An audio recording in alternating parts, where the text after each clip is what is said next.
Hello friends, welcome to my channel Explore Physics. We are starting in this video next GRE paper, which is 9277. We are starting from problem number first in this video. The first problem is the wave function of a particle is e power I into kx minus omega t, where x is distance, t is time, and k and omega are positive real numbers. The x component of momentum of the particle is. We have to find the x component of momentum of particle, which wave function is given by this. So we have given that psi, which is a wave function, this is equal to e power iota kx minus omega t. We have to find the x component of the momentum. We know that the momentum operator, this is equal to h cut divided by omega partial by partial x. This is our momentum operator. We have to find the momentum in x component. We will use this operator to this function. So this will likely to this. This is our x component of momentum. This will be equal to h cut by iota partial by partial x into psi. This is equal to h cut by iota partial by partial x into e power iota kx minus omega t. Because we are using we have to find only the x component, so we will use only this one. So this will be equal to h cut divided by iota, and this will be exponential function, so this will give same kx minus omega t, and further derivative of this term, the derivative of this term will goes to 0 because this is constant with respect to x. So derivative of this term will be only k. So if we rearrange k into iota, this is multiplied with k, so iota will cancel out with iota. This will be equal to h cut k into e power iota kx minus omega t, which is again equal to psi, which is again equal to the same function. So the momentum operator, the momentum component of in x direction will be h cut k psi. Psi and psi are equal, so the momentum in x direction, this is equal to h cut k. So our third option, C, is our right option. The x component of the momentum for the particle having a wave function e power iota kx minus omega t as h cut k. Next problem is the longest wavelength X-ray that can undergo Bragg's diffraction in a crystal for a given family of plane of spacing d is. We have to find an X-ray, the wavelength of X-ray, longest wavelength of X-ray that can undergo Bragg's diffraction for the same family of crystal, means d, the spacing between the planes of the crystal will remain same. This will be d. We have to find the longest wavelength. According to Bragg's law, 2d sine theta, this is equal to m lambda. M is the order, and d is spacing between layers, and theta is angle, lambda is wavelength. We have to find lambda, so this will be equal to 2d sine theta divided by m. So d is constant, that is given is for the same family of crystal, so we have to change two things. This is angle and this is m. We also know that this is inversely proportional to lambda, so for the first order this will be the longest wavelength, so we will take m is equal to 1. So lambda will become equal to 2d sine theta, so m is 1. No, one thing there here, that this is angle theta, so we will assign a value for theta that gives us the longest value. So we know that sine theta is ranging from 0 to 1. For 1, this is the maximum value of sine theta. This is for f theta equal to 90 degree, so we will put theta 90, so 2d sine of 90 degree, this will be equal to 2d, lambda equal to 2d. So this is the longest wavelength. The longest wavelength X-ray, this the X-ray that have wavelength equal to double of the spacing between the plane of the crystal, this will gives us this will undergo a Bragg's diffraction in this crystal. Next problem, the ratio of energies of K characteristic X-rays of carbon Z equal to 6 to those of magnesium Z equal to 12 is most nearly. We have two atoms, carbon and magnesium, and we have to find the ratio of energies for the characteristic X-rays for this both, K characteristic X-ray for carbon and K characteristic X-ray for magnesium. We know that the energy is given by En, this is equal to minus 13.6 Z square divided by N square.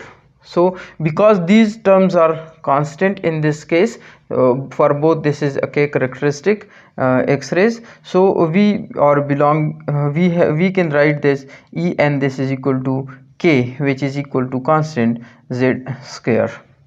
So for this will equal to for carbon K into 6 square, and this will equal to for magnesium, this will be K into 12 square, K into 12 square, this will equal to 36K, and this will equal to 144K. 144K, this is for Em magnesium, and this is for carbon. Now we have to find the ratio of energies of carbon to magnesium. So we will divide this carbon divided by magnesium, this will be equal to 36K divided by 144K. K, this is a constant term for both same, this will be cancel with one another, this is 1 and this is 4, so the ratio is 1/4. So our part A is right option in this case for energy. If we get K characteristic X-rays for both carbon and magnesium, so this is the ratios of energy for these X-rays. Next is the magnitude of Earth gravitational force on a point is Fr, where R is a distance from center to the point mass. Assume Earth is a homogeneous sphere of radius R. We have given that we have an Earth, this is Earth, and this is a homogeneous sphere, and the gravitational force due to Earth is Fr at any point where R is a distance from center to the mass point. Let mass is lying in this point, and this is the distance R. We denote this with small r, and the radius of Earth is capital R. Now we have to find some ratios. We have to find the ratio of Fr divided by F2R. Fr means that when this mass is lying on the surface of Earth, just surface of Earth, means this is the distance between the center to that point is R. This is a mass m, let's say, lying on this point. So according to the Newton gravitational law, the force is equal to Gm divided by R square. This is when the mass is lying on, mass m, small m is lying on the surface of Earth, so capital M is the mass of Earth. So this is our Fr, this one. This is equation number 1. In problem 4, we have to find the ratio of this force to F2R when the distance between these center and the mass m become 2R doubled. So for this will be equal to F2R, this will equal to G m divided by R will replace with 2R square, this will become G m divided by 4R square. If we take the ratio, so this will become that Fr divided by F2R, this is equal to G m divided by r square multiplied by inverse of this 4r square divided by g m and m. This will cancel with this and we get only 4. So the ratio of the force when mass is lying on the surface of earth to when the mass is lying at a distance double of the radius of the earth m, so the ratio will be 4. So so in this case the ratio is 4. We have given 4 options in this problem. In problem 4 we have given 4 options. Option A is 32, B is 8, C is 4, D is 2 and E is 1. So the ratio we calculated in this problem is 4. So C is our right option in this case. Similarly, in problem number 5 we have to find the ratio of FR to FR by 2. In this case we have given 4 option, 5 option, A, 8, these are 4 option. We have to find FR divided by FR by 2. In this case we have given that FR, this is GMM divided by R square. We have to find this one. This means FR by 2 means that the mass is lying inside the earth, anywhere inside the earth. The mass is lying inside the earth, where the distance of mass from the center of earth is R by 2. Remember that when we are inside the earth, the Newton law become linear inside the earth. The formula for Newton law become G capital M small m R divided by R cube. So R cube is constant in this case because this is the radius of earth, which will remain constant. This term will constant. This will change, means the force is linearly increasing or decreasing with distance of object from the center of earth. Here in our case this is R by 2. This is R by 2. So the force FR by 2, this is equal to G M M R by 2 divided by R cube. This cube will cancel with this, so this will become G M M divided by 2 R square. This is our FR by 2. So we have to find this ratio. So for this we will divide this this one, FR divided by FR by 2. This become G capital M small m divided by R square multiplied by inverse of this one, 2R square divided by G capital M small m.